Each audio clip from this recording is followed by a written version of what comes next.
The soft hum of rain brushed against the wide glass windows of the mansion, creating a lonely rhythm that echoed through the grand but silent living room. The clock on the wall ticked slowly, each second stretching longer than the last. In that silence sat Martha, an elderly woman whose gentle face carried the stories of a lifetime, yet whose eyes had grown tired from waiting for kindness. Her frail hands trembled as she tried to lift a porcelain cup of tea from the table beside her wheelchair. The tea had already gone cold.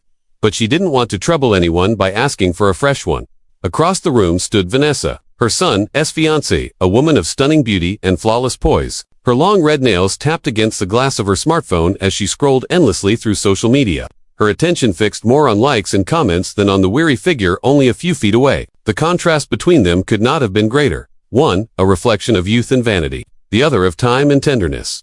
Martha tried again to lift the cup, her hands shaking uncontrollably this time. The effort was too much. With a soft thud, the cup slipped from her grip, spilling a line of brown liquid across the polished marble floor. Her voice, fragile and trembling, broke the silence. "My arms are tired." Vanessa finally looked up, her expression more annoyed than concerned. "Then maybe you shouldn't be trying to do things yourself," she said sharply, setting her phone down for the first time in hours. "You know Daniel doesn't like it when the house gets messy." Martha blinked, hurt flashing through her watery eyes. "I just didn't want to bother you, dear. You looked busy." "Busy trying to keep this house in order," Vanessa muttered coldly, grabbing a napkin and wiping the tea as though the old woman had done something unforgivable. "You should really rest more. You're not young anymore." The words cut deeper than Vanessa could ever understand. Martha turned her head toward the window, watching the rain slide down the glass in thin silver streams. In her heart, she remembered the days when kindness filled this home, when laughter echoed in the halls, when Daniel was just a boy bringing her wildflowers from the garden. Those memories warmed her, but only for a moment. Now, all that warmth seemed to have drained away, replaced by the chill of indifference. In the distance, the faint rumble of an engine approached. Martha's weary eyes flickered with a glimmer of hope. It was the familiar sound of Daniel's car pulling into the driveway. She straightened herself slightly, wiping her eyes with her sleeve. Maybe now, she thought, the house would feel alive again, if only for a little while. As Vanessa returned to her phone, the elderly woman whispered softly to herself, "He'll see. My Daniel will see." Outside, the car door shut with purpose, and with it came the quiet promise that everything was about to change. Daniel entered the grand living room with the warmth of a son eager to see his mother after a long day. He had just closed a successful business deal, another feather in his cap as one of the city's most respected young millionaires. Yet, despite the polished shoes and tailored suit, Daniel's true pride was never his wealth. It was his mother, Martha, who had raised him with love, sacrifice, and integrity. "Mom," he called softly, setting his briefcase on the console table near the door. The familiar scent of lavender and tea greeted him, but something in the air felt off, heavy, almost sad. He looked around and saw his mother sitting quietly by the window, her shoulders slumped, her hands folded in her lap. The sight made his heart tighten. Before he could reach her, Vanessa appeared from the adjoining hallway, her perfect smile in place. "Honey, you're home early," she said, her tone bright and artificial. She walked up to kiss his cheek, her perfume strong enough to make him blink. "Your mother's been resting. She's fine. I made sure she ate something." Daniel smiled politely but didn't respond. His attention was already fixed on Martha. He walked toward her and knelt beside her wheelchair. "Hey Mom," he said gently. "How are you feeling today?" Martha lifted her head slowly. Her tired eyes softened when she saw him. "Oh, Daniel. I'm fine, dear. Just tired. That's all." Her smile was faint but genuine, the kind of smile that once made Daniel feel safe as a child. He noticed, however, that her tea had gone untouched and the plate of food beside her was cold. "You didn't eat again," he murmured, concern flashing in his eyes. "Didn't you like it?" She hesitated, glancing briefly toward Vanessa, who was pretending to tidy up the table but listening carefully. I just wasn't very hungry," Martha said quietly. "It's nothing for you to worry about." Vanessa chimed in quickly. "Yes, she's just been a bit moody today. You know how older people get sometimes." Daniel didn't like the way she said that. His brow furrowed, but he forced a smile and turned back to his mother. "You sure you're okay?" Martha looked at him, her lips trembling as if she wanted to say more. Then, barely above a whisper, she said the words that pierced Daniel's heart. "My arms are tired." Something about the way she said it, weak, defeated, made his stomach twist. It wasn't just physical exhaustion. It sounded like her soul was tired. He reached for her hands, feeling how cold and fragile they were. "Then you rest. Mom, don't worry about anything, all right?" She nodded faintly, tears glimmering in her eyes. Vanessa smiled from across the room, pretending to care. But Daniel noticed how quickly she looked away. That night, long after everyone had gone to bed, Daniel lay awake, replaying those 4 simple words in his mind. "My arms are tired." Something wasn't right. He could feel it. and by morning, he decided he was going to find out exactly what was happening in his house. Pure hub kindness. The following morning, Daniel sat quietly at the breakfast table, pretending to read the newspaper. His mind, however, was far from the printed words before him. Across the table, Vanessa sipped her coffee, perfectly composed, as always, humming softly to herself. The way she carried herself, confident, elegant, and seemingly caring, would have fooled anyone. But now, Daniel's eyes saw her differently. Every smile, every soft-spoken word, felt rehearsed. He could no longer ignore the flicker of unease that had taken root in his heart since last night. He kept thinking of his mother's trembling voice. "My arms are tired." There was pain in those words, the kind that came not from age, but from loneliness. Something deep inside told him that she wasn't just physically weak, she was suffering. That morning, after Vanessa left for her usual spa appointment, Daniel walked into the living room. His gaze lingered on the very chair where his mother had sat the day before, and the tea stain on the marble floor that Vanessa had half-heartedly wiped away. He took out his phone, his jaw set with quiet determination. He called a security technician, asking him to discreetly install small cameras around the house, in the living room, kitchen, and hallway leading to his mother's room. "Make sure they're hidden well," he instructed, "and don't mention this to anyone." By evening, the cameras were in place. Over the next few days, Daniel acted as if everything was normal. He left for work at his usual time, kissed Vanessa goodbye, and smiled when she sent him her usual love you messages. But each night, he came home and reviewed the footage. What he saw shattered him.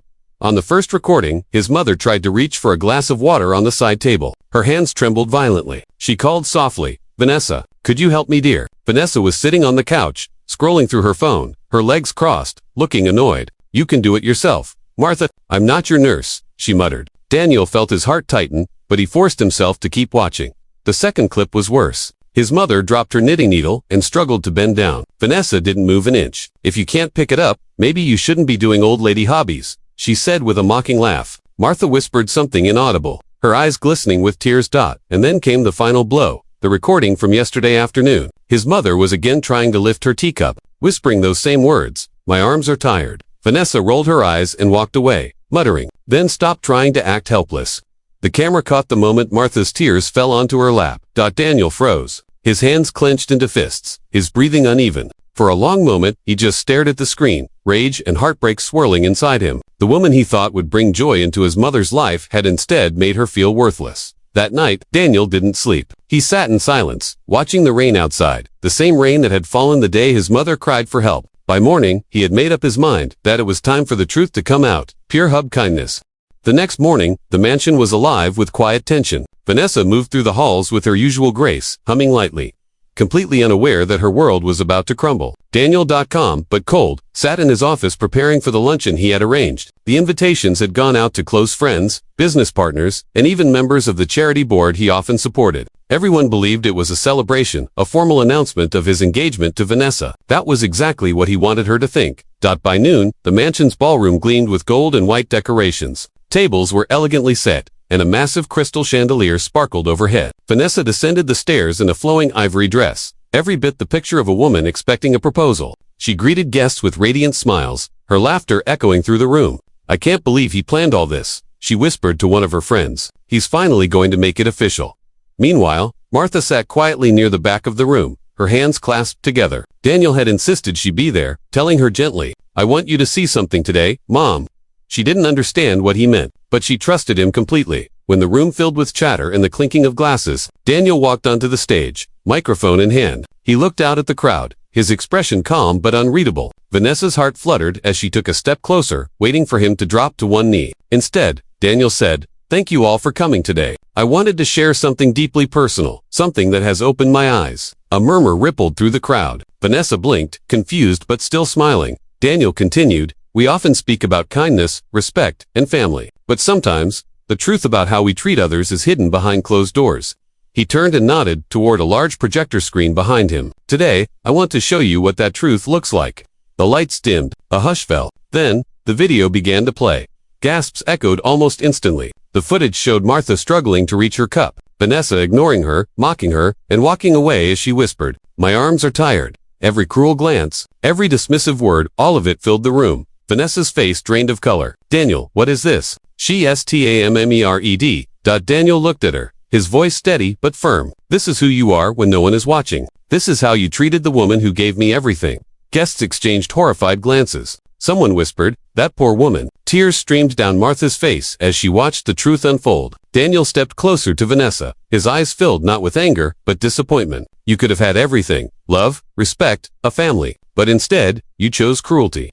Vanessa reached out, trembling. Please, I can explain. No, Daniel interrupted softly. There's nothing left to explain. He turned to the crowd. This luncheon isn't to celebrate love. It's to remind us that love means nothing without kindness. The applause that followed wasn't for the humiliation. It was for the courage to reveal the truth. And in that moment, Vanessa realized she hadn't just lost a man. She'd lost the one person who truly valued decency over appearances, pure hub kindness.